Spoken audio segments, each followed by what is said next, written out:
So I'm here outside the fantastic Museum of the Future in Dubai, and I just attended an exhibition. It's called Prototypes for Humanity. I attended for the first time last year, the inaugural year, and it was a really inspiring event then and an equally inspiring event now. There's an exhibition hall full of some really young, interesting, I'm going to call them engineering entrepreneurs, who have looked at some really critical issues with society and come up with some really ingenious ways to tackle these things. They've looked at innovation, but they've looked at it in a really clever way, a similar way that we look at it with Project Maji. It's not often about coming up with the latest and greatest and most fancy technologies, adding some whiz-bang features to something that already exists.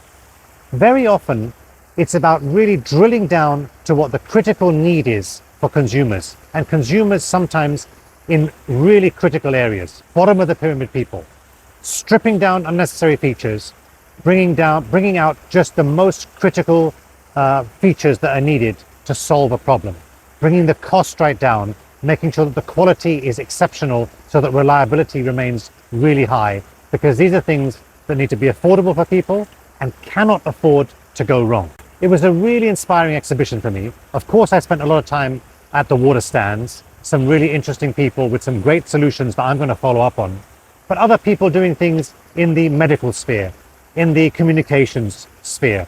And I really hope that these guys can take off from moving these ideas from the prototypes that they have today into real production areas and see them get into the real world to make some real game-changing development for people who really need them at the most. Really inspiring. If you're in Dubai for the next couple of days, I really recommend you pop down to Emirates Towers, the Boulevard, and come and see it. Really interesting, and good luck to all the people who took part.